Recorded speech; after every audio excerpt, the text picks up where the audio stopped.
My name is Serena Davenport, and I was 30 for the year my stepmother locked me out of my own father's funeral. 3 months, she kept me from his bedside while he was dying. Then at the reception, she stood up in front of every relative we had and announced that my father had left her the whole estate, a $70 million mansion, and everything that came with it. Then she told my brother and me to get out. I didn't cry. I laughed. She thought a locked door was the end of it. By the next morning, I had already driven to the one building in the county that could prove her wrong. Welcome back to Calm Drama Stories, where ordinary people meet impossible families and answer cruelty with steadiness instead of noise. If stories about quiet people who refuse to be erased are your kind of story, drop a comment and subscribe.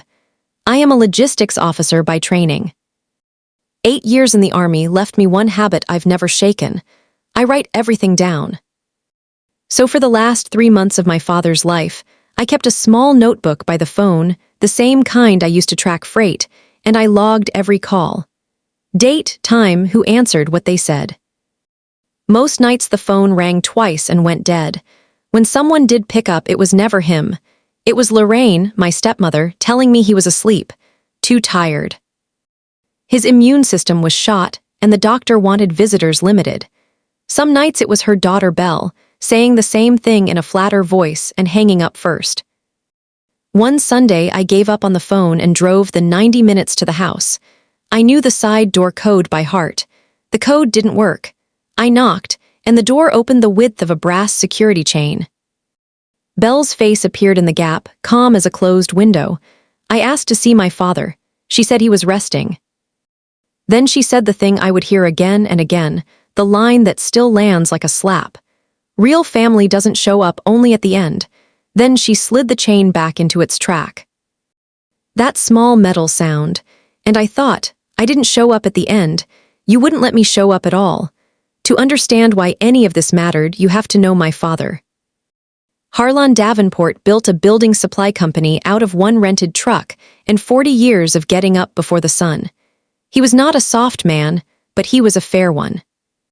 He kept files on everything, tax records back to the 70s, warranty cards, the receipt for my first bicycle. His study smelled like cedar and pipe tobacco even years after his doctor made him quit. When I was a teenager rolling my eyes at his filing cabinets, he laughed and pointed at me. "You're the one who keeps the paperwork. You always did." He wasn't wrong. I keep paperwork the way other people keep grudges. That was the cold comfort underneath my grief in those weeks. My father documented everything, signed everything, in front of the right people. He did not leave loose ends. So whatever Lorraine was building behind that chain door, it had to be built on something he'd signed. And a man that careful does not hand his life's work to one person on a whisper. Lorraine came into his life 6 years before he died. I want to be honest here because it would be easy to say I hated her on sight. I didn't. He'd been alone a long time, and she was warm and made him laugh at dinner. The first year, I was glad. A widower at 65 rattling around a house that size, I'd worried about him. The trouble came in slowly, the way water finds a basement. She reorganized his phone, and my number ended up 3 taps deep. She started handling his calendar, then his mail, then gently his money. She'd answer questions I asked him. She'd remember plans we'd made and tell me he'd forgotten them. None of it was a crime. All of it added up. One evening my father mentioned that her first marriage had ended badly. A bankruptcy, a house lost, a long bad stretch she didn't talk about. I filed it away without knowing why. Later, it explained everything. Because a person who has once watched the floor open under her feet will do almost anything to make sure it never opens again. Fear that deep doesn't always make people gentle. Sometimes it makes them ruthless, and it dresses the ruthlessness up as love. A few weeks before he got too weak to write, an envelope arrived in my mailbox in my father's handwriting. Inside, no card, no long goodbye. Just a single line on a torn half-sheet of his stationery. "Keep the paperwork.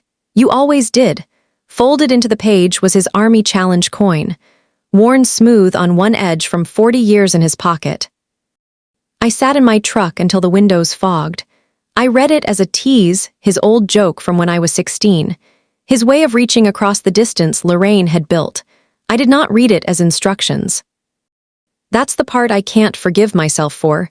He was telling me something plainly, the way he told me everything, and I drove home instead of driving to him. I told myself I'd see him that weekend. I told myself the chain would come off if I stayed patient and polite. Patient and polite got me a locked door and a phone that went to voicemail. He died at 4 in the morning on a Thursday in January. I didn't get the call until almost 9.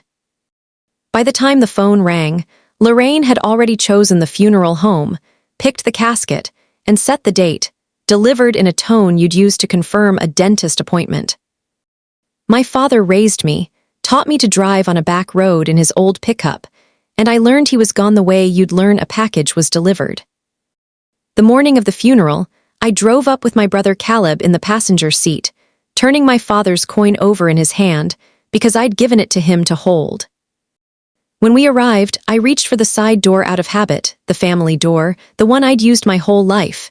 It didn't give. The lock was new, bright brass where the old worn one had been. Metal still factory clean.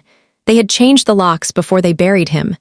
Inside, the room was full of black coats and low voices. Belle stood near the door handing out programs without quite looking at us, directing Caleb and me to the back row, behind cousins we hadn't seen in a decade. One of them, a gray tant who'd never liked my mother, leaned toward me and murmured that we really should have come around more while he was alive. The whole room had been told a story. And in that story, we were the children who'd abandoned him. I felt the urge to pull out my notebook and show them the dates. I didn't. You don't win a room like that with a notebook. I sat down and told myself one thing: stay calm. I had no idea Lorraine was about to make that the hardest thing I'd ever done. After the service, everyone moved to the house for the reception. Lorraine tapped a glass. The room went quiet. She'd changed into a dove-gray dress and stood at the foot of the staircase like she was hosting a benefit. One hand resting on the newel post my father used to hang his hat on. She thanked everyone for coming. She talked about love and devotion and being the one who stays. Then she said it. As many of you know, Harlan and I built our life here together. He left this house and the heart of his estate to the wife who stood beside him to the very end. A warm murmur moved through the room. She let it settle. Then she found my eyes across the room and held them. This house was never really yours. He chose me. Beside her, a heavy-set man in a brown suit nodded along. Gerald Pratt, the attorney I'd learn.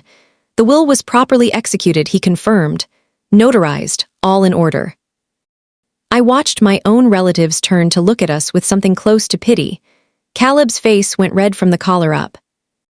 Then Lorraine lowered her voice to that gentle, terrible register people use when they want everyone to overhear. She suggested we collect ourselves and leave before the reading of the eulogies. "This is my home now," she said.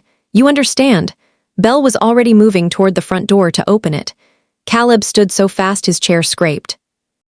I watched him gather a whole afternoon of grief into one sentence he was about to throw across the room. I put my hand on his shoulder and pressed down, and he sat. And then, in the worst possible moment, in front of every relative we had, I laughed.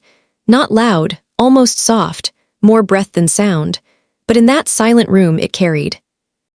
Lorraine's composure flickered. People stared. I wasn't laughing because anything was funny.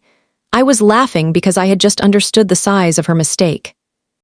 She had stood in front of 40 witnesses and bet a $70 million house on a piece of paper she'd clearly never read carefully. And she had no idea what my father had signed years before she ever knocked on his door. I stood, took Caleb's arm, and walked us both out past Belle's smirk and the brass lock and the chain. In the car, Caleb wanted to burn it all down.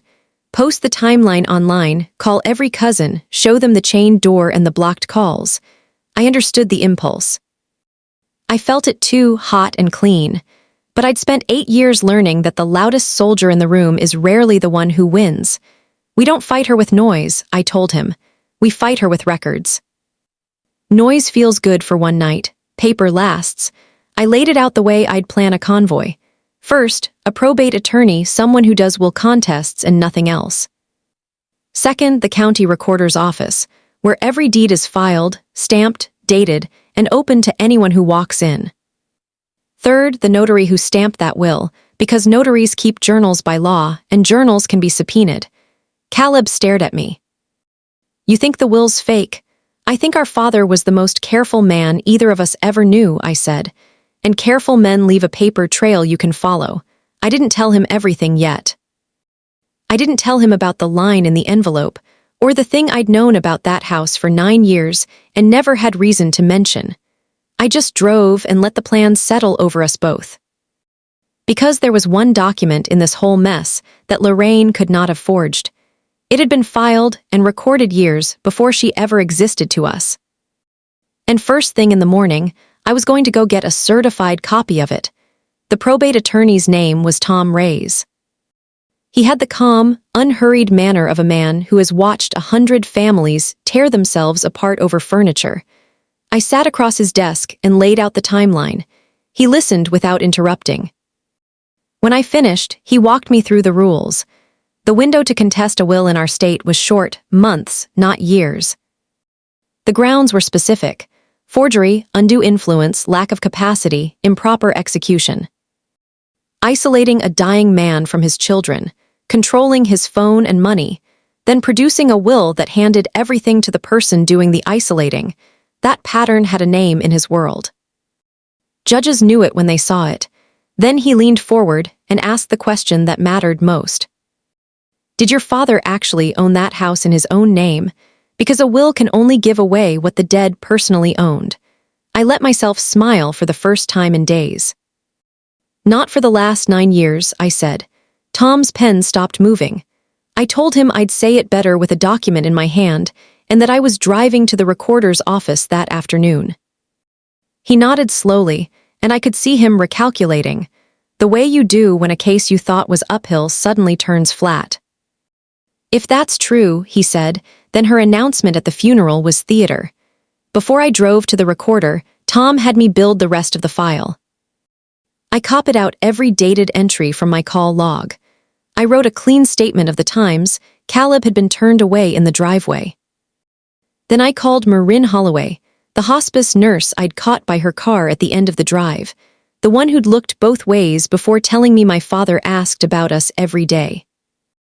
I asked if she'd be willing to put that in writing. She didn't hesitate. She documented that my father had been clear-minded until very near the end, that he'd asked for his children repeatedly, and that she'd watched his visitors get controlled in a way that troubled her enough to remember the dates. The last piece was the doctor's note, the typed letter that had appeared on the side door restricting visitors. I'd photographed it weeks earlier out of pure habit. Looking at it now with cold eyes, the signature looked wrong. The doctor's name was real. The loops of the signature didn't match the prescriptions I'd seen him sign. Pattern by pattern, the shape of it came clear. Tom called it the classic profile of undue influence. When the person who benefits is also the one pulling the strings, a court will look very hard at how that will got made. I had the pattern. Now I needed the one document that turned the pattern into a wall she could not climb. And it was waiting for me at the recorder's office, filed 9 years ago, signed by my father in front of a notary, on a day Lorraine had not yet arrived to rewrite. She had announced, in front of 40 people, that she owned a house. She did not know that my father had placed that house in a trust, naming his children as beneficiaries, nearly a decade before he ever met her.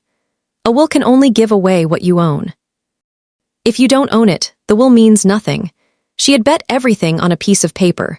My father had bet on something older and quieter and signed before she ever had the chance to be in the room. Keep the paperwork, he wrote. I always did, Dad, I always did.